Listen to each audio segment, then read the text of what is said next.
Nick Land, An Experiment in Inhumanism. By Robin Mackay. For anyone who knew the author of these texts, it is difficult to speak about them without recalling Nick Land himself, taking into account the fact that, according to the present-day Nick Land, the person who wrote them no longer exists. Not because one wishes to promote a personality cult around Land, something he himself was accused of at the time, but to emphasize that these texts are the residuum of a series of experiments. Thought experiments, but not the sort that philosophers conduct from the comfort of their armchairs, for the Land who penned these texts was one of those few thinkers who was prepared to let thought take him beyond such contemplative comforts, to put himself at risk in the name of philosophy, even if, in the process, he would repudiate that ancient name, along with its traditions. As Ian Hamilton Grant, a former student of Land's, now an important philosopher in his own right, says, in the last half of the 20th century, academics talked endlessly about the outside, but no one went there. Land, by exemplary contrast, made experiments in the unknown unavoidable for a philosophy caught in the abstractive howl of post-political cybernetics. Land courted the outside of philosophy, combining it with other disciplines, from nanotechnology to occultism, from computation to anthropology. But he sought the outside in a more radical sense, for this interdisciplinary exploration was undertaken in view of one sole aim, to escape the anthropic conservatism of philosophical thought, itself grafted from common sense, in turn the product of evolutionary processes whose contingencies were determined by the geological history of the planet. Land's struggle against what he called the human security system, the net result of this crushing cosmic legacy of stratification, normalizing and limiting what intelligence can do, made it necessary to tirelessly search for new perspectives. How else to prosecute such an impossible combat against the incarceration of potential intelligence in the cosmically reactionary forms of the social, the institutional, the personal, and the philosophical? When I arrived, in 1992, at Warwick University, a dour, concrete campus set in the UK's grey and drizzling Midlands, I was a callow and nervous teenager, also filled with the hope that philosophy would afford me access to some kind of outside, or at the very least, some intellectual adventure. Almost entirely overcome with disappointment and horror at the reality of academic life within weeks, it was a relief to meet one lecturer who would, at last, say things that really made sense. Think of life as an open wound, which you poke with a stick to amuse yourself. Or, philosophy is only about one thing, making trouble. Land was tolerant of my hanging out in his office, smoking and drinking coffee, as he, habitually hyper-excited and quivering with stimulants, worked on his comically antiquated green-screen Amstrad computer, and eagerly relayed the latest insights he had garnered from molecular biology, nanotechnology or neuroscience. One could not help but be impressed by the sense of a man whose entire being was invested in his work, for whom philosophy was neither a 9-to-5 affair nor a straightforwardly life-affirming labor, and who took seriously the ridiculously megalomaniacal aspiration of philosophy to synopsize everything that is known into a grand speculative framework. He was uniquely able to open up students' minds to the conceptual resources of the history of philosophy in a way that made philosophical thinking seem urgent and concrete, a cache of weapons for making trouble, a toolkit for escaping from everything dismal, inhibiting, and tedious. Before I met Land, I already knew of him through the gossip of new undergraduates taken aback by what they had heard on the grapevine. Did Land really claim that he had come back from the dead? Did he really think he was an android sent from the future to terminate human security? In person he belied these outrageous claims, both of which he did indeed make in writing, being thoroughly polite and amiable and, above all, willing to engage in earnest conversation with anyone. He had paid his philosophical dues and could hold his own in a discussion with any professor, these discussions often turning vituperative, however, as Land railed against the institution and its conservatism. But he preferred to spend his time in the bar with undergraduates, always buying the drinks, smoking continually, and conversing animatedly. and where possible, vehemently, about any topic whatsoever. Land was perhaps not the greatest teacher from the point of view of obtaining a sober and solid grounding in one's subject. But more importantly, his lectures had about them a genuine air of excitement, more like Deleuze at the Sorbonne in '68 than the dreary courses in epistemology one had to endure at a provincial British university in the '90s.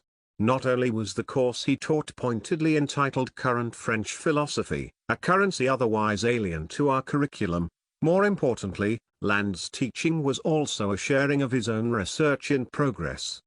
This was unheard of, philosophy actually being done, rather than being interpreted at second hand. He would sweep his audience into a speculative vortex of philosophy, economics, literature, biology, technology, and disciplines as yet unnamed, before immobilizing them again with some startling claim or gnomic declaration. And as Land spoke, he prowled the classroom, sometimes clambering absent-mindedly over the common room chairs like an outlandish mountain goat, sometimes poised squatting on the seat of a chair like an overgrown mantis. For Land, everything began with Kant, whose critique he read as a kind of unconscious dramatization of the confrontation between social conservatism and the corrosive powers of capital, and continued through the savage outgrowths of Kantian critique developed by Nietzsche, Schopenhauer, and Bataille, who prioritized problematization and troublemaking over order. He had been intensively schooled in Heidegger and deconstructive thinking, which he was liable to be dismissive of, although their basic ambitions continued to inhabit his work. But he would find his chief inspiration in Deleuze and Guattari's ambitious universal history of contingency, capitalism and schizophrenia, which he sought to extract from its French philosophical, Seuch's anti-Huetard political matrix. According to Land, this work packed a conceptual charge fit to blow apart its still too traditionally political ambitions. His early work already displayed philosophical brilliance and an energetic sense of purpose, impatience, even, in relation to these philosophical sources. But at a certain point in the mid-90s, it was as if someone had thrown a switch, rerouting Land away from any known circuit of philosophical study, and sending a new energy coursing through his writing that changed its form, style and content, making the three virtually indistinguishable. In fact, increasingly alien elements were amalgamated with his philosophical argumentation, which increasingly drew on the more extravagant exponents of post-structuralism, Deleuze and Guattari, Lyotard's libidinal economy, giving rise to an entirely new genre of theory fiction. Through this new form, Land effectively reignited what he saw as being the fundamental stakes of Heideggerianism, structuralism and post-structuralism, the staging of a breakout from the history of Western thought. A renewed effort that was necessary since, despite themselves, those philosophical movements had delivered their nascent anti-humanism back into the comfortable hands of an institutionally sanctioned priesthood, that precious, contemplative, delibidinized Francophile cult of continental philosophy that emerged triumphant in the Anglophone Academy of the 1990s. Land's search for another way to think thus took the form of an experimentation with writing, but it also went beyond writing. The quest for some signal, that was not merely the repugnant narcissistic reflection of the human security system, would demand a total disregard of normative method.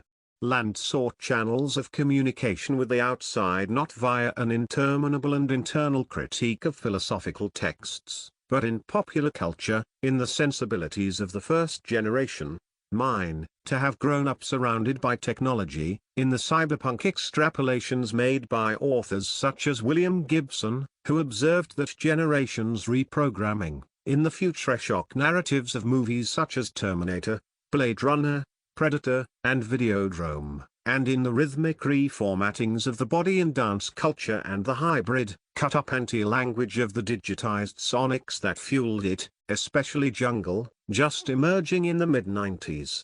In these practices Land saw Thanatos, the death drive, the unknown outside, insinuating its way into the human by way of Eros. The unbridled production of new brands of erotic adventure within capitalism ushered in a transformation of the human, cutting its bonds with the cultural, familial, and ultimately biological past and opening it up to new, inorganic distributions of affect. Compared to the known, the strata of organic redundancy in which the human was interred, such unknowns were to be unhesitatingly affirmed. And philosophical thought also had to hook up with Eros, if it sought to engage with these new possibilities. Consequently, rather than simply writing about these things, Land proposed to unlock the forces of dehumanization they mobilized, and to distill them in the form of experimental microcultures, to intensify capitalism's undoing of language through new practices of writing, speaking, and thinking, but also by reconnecting the body to its molecular undercurrents, loosening up the physical and vocal constitution that locked it into the regime of signification.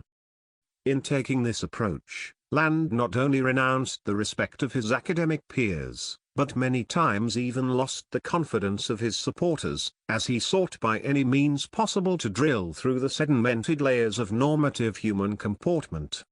Strange scenes ensued. A seminar on 1,000 plateaus where a group of nonplussed graduates were encouraged to read the chapter titles of the book by turning them into acronyms that were then plotted as vectors on a diagram of a QWERTY keyboard. QWERT topology, a 3-week-long experiment in refusing to speak in the first person, instead referring to the collective entity cœur, comprising the hardcore participants in current French philosophy, who extended the lectures into a continual movable seminar, and, most memorably, a presentation at the conference Virtual Futures in 1996. Rather than reading a paper, in this collaboration with artist collective Often Drift, under the name of Doghead Surgery, and complete with jungle soundtrack, Land lay behind the stage, flat on the floor, a snake forming the first stage of bodily distratification, croaking enigmatic invocations intercut with sections from Art Towards Asylum poems.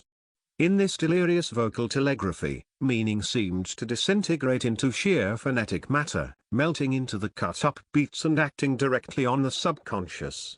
As Land began to speak in his strange, choked-off voice, perhaps that absurdly high-pitched tone, ancient demonists described as silvery, that he would later report being taunted by, the disconcerted audience began to giggle. The demon voice wavered slightly until Land's sense of mission overcame his momentary self-consciousness, and as the performance continued the audience fell silent, eyeing each other uncertainly as if they had walked into a funeral by mistake.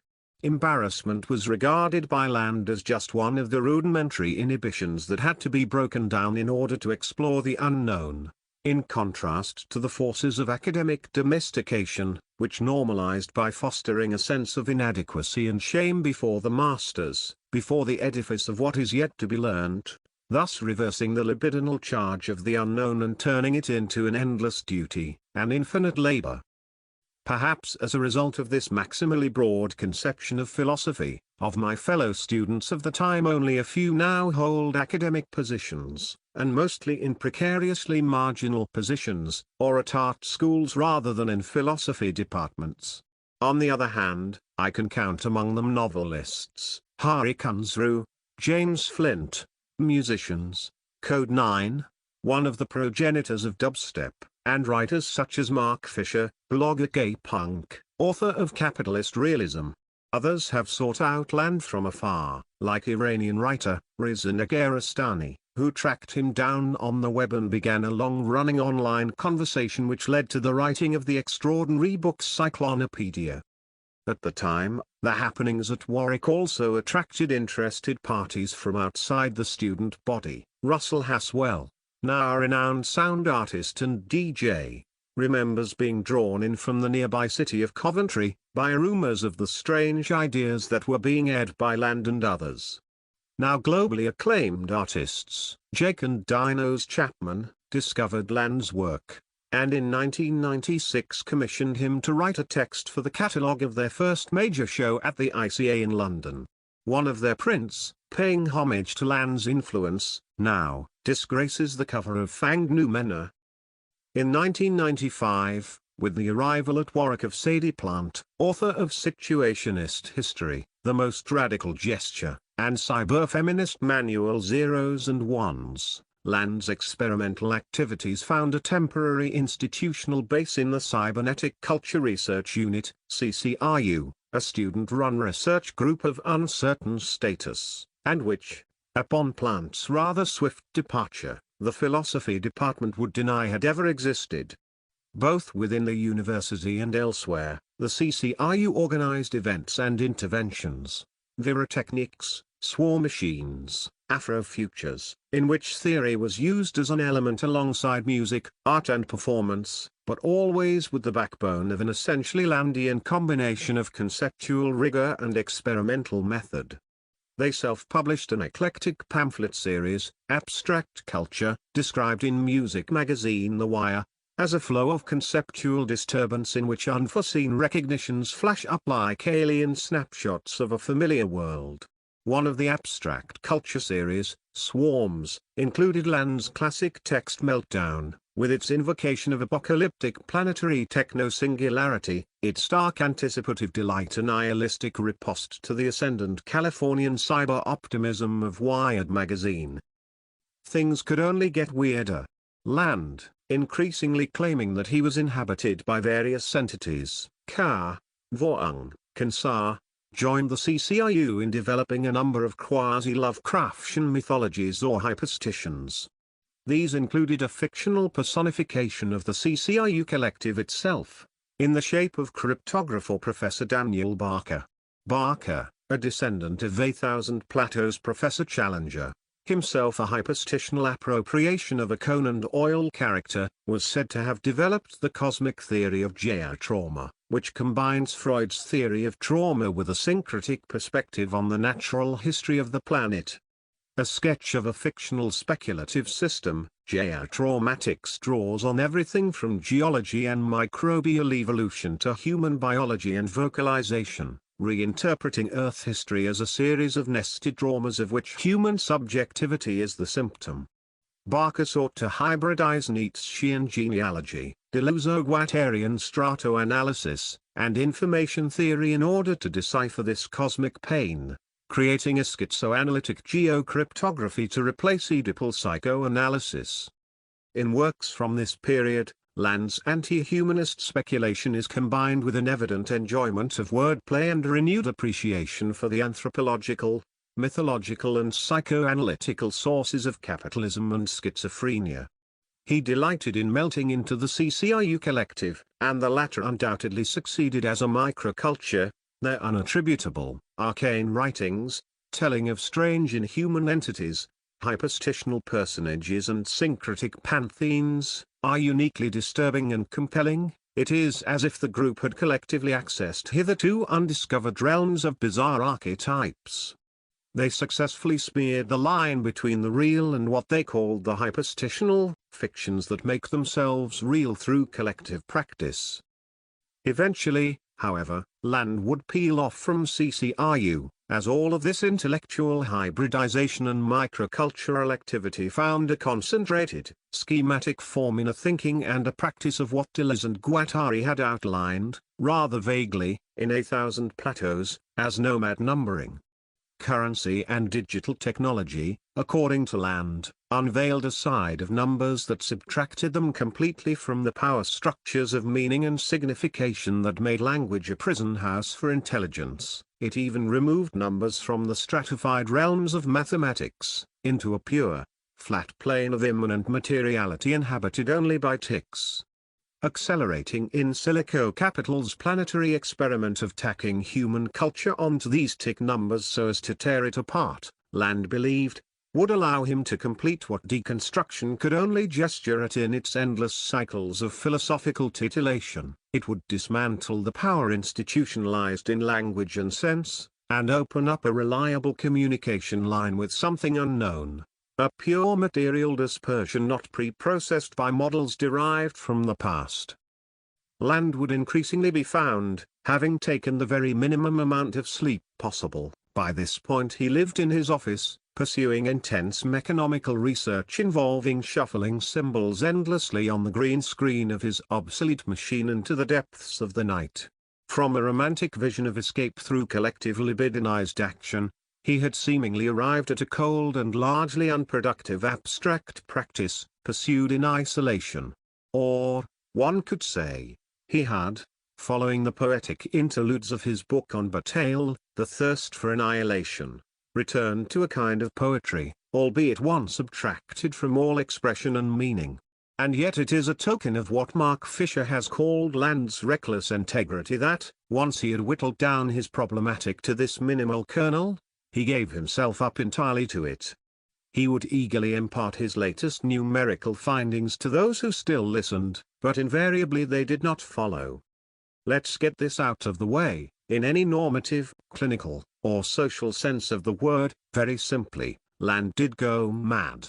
Afterwards, he did not shrink from meticulously documenting this process, as if writing up a failed, experiment.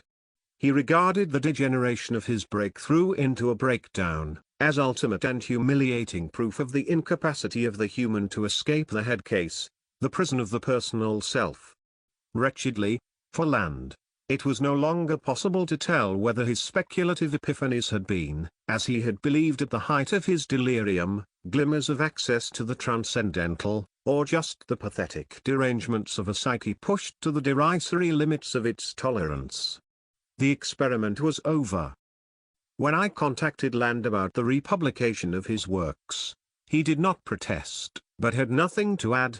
It's another life, I have nothing to say about it, I don't even remember writing half of those things, I don't want to get into retrospectively condemning my ancient work, I think it's best to gently back off. It belongs in the clawed embrace of the undead amphetamine god. Land had published one book during the brief career that ended when he was retired from Warwick in the late 90s.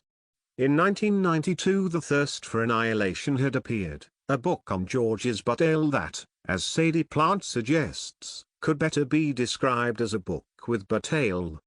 Spending a good amount of the first chapter excoriating secondary scholarship for its timidity, Land goes on to chart his own inner experience in communing with Bataille's lacerating thought. Throughout the book, philosophical analysis disintegrates periodically into poetry, self-loathing and atheistic rants. Thirst remains well regarded in certain circles, and is even talismanic for some who come across it in their search for fierce, transgressive literature. It is certainly a unique and powerful book. For many of us, however, it never captured the breadth and inventiveness of Land's work during the mid to late 90s. With Fanged Noumena, the disparate works written during this period were at last brought together, and for the first time the trajectory of his thought could be charted and its philosophical import appreciated. Writing the introduction together with Ray Brassier, also a former student of Land's, a penetrating and original philosopher, and one who has never disowned the embarrassing legacy of Land's influence, I realized how much Land's charisma and reputation, and his own tendency to dismiss philosophy tout caught at every opportunity and to bait his enemies with hyperbole, had prevented any systematic philosophical appreciation of his work. As discussed above, his work may have exerted most of its influence in other spheres. But it should be recognized that this influence is ultimately rooted in the penetrating and original nature of his rethinking of how to do philosophy, or how to turn it into something else more probing, more damaging. Here was a young lecturer, working in arguably one of the most staid disciplines in the academy, who in the mid-90s energetically addressed issues that at the time were decidedly outre, but are now a staple of debate: biotechnology, radical Islam, the Internet as an addictive drug, and the rise of China as an economic power all make appearances in Fanged Noumena, in text spent while Land's peers rattled on about, at best, poetry and painting, presence and the history of metaphysics. Land opened up new possibilities at a time when continental philosophy was beginning a sclerotic decline into institutional factions, each with their respective masters and their voluminous Bibles, their initiation rites and liturgies. He gave us another way to read the history of philosophy that made it fierce, communicative, connective and alive. Of course, his eventual collapse was occasion for the system to move in and heal the wound, in effect erasing all trace of this other path. But it is being rediscovered by a new generation of thinkers who, grown tired with philosophy's incarceration within the text, are returning to the question of thinking, with, the outside. Land's uncompromising work also had, and retains, the power to polarize. On the one hand, leftists find indigestible its reckless aspect, the celebration of capitalism for its power to indiscriminately dismantle tradition, hierarchy and organization. But by the same token it presents a bracing alternative both to bias, benighted humanist ethics and to the voluntarist politics of the miraculous event peddled in recent years by Badiou and others. On the other hand, moderate right-wingers equally deplore Land's irresponsibility and his abandonment of the pretense that the vector of capitalism is linked constitutively to any positive human program. Now working as a journalist in Shanghai, Neo-China, as he used to write, in the days when its futuristic skyline was but a fevered anticipation on his part, Land still occasionally eschews online commentaries, forging a unique journalistic speculative alloy. They still attest to his unique talent for addressing the surface of the contemporary globe indirect and informedly, without renouncing the philosophical ambition to construct a universal history of this planetary insanity. One of Land's more memorable theses has it that, owing to the positive feedback process of capitalism's artificialization of the Earth, this process doubles its intensity in ever-decreasing periods. Converging upon terrestrial meltdown singularity, phase-out culture accelerates through its digitech-heated adaptive landscape, passing through compression thresholds normed to an intensive logistic curve, 1500, 1756, 1884, 1948, 1980, 1996, 2004, 2008, 2010, 2011. Nothing human makes it out of the near future. Garbage time is running out. Can what is playing you make it to level 2?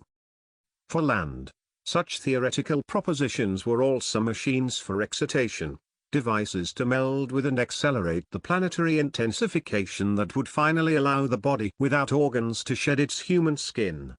If philosophy thereby becomes a species of hype, or hyperstition, according to the CCRU's neologism, are Land's detractors, now, as then, right to say that his outlook is ultimately indistinguishable from a passive acceptance of a neoconservative agenda, that his theoretical advocacy of the acceleration of the capitalist process, in practice simply endorses the maintenance of capitalist power structures rather than their dismantling, whether evolutionary or ameliorative?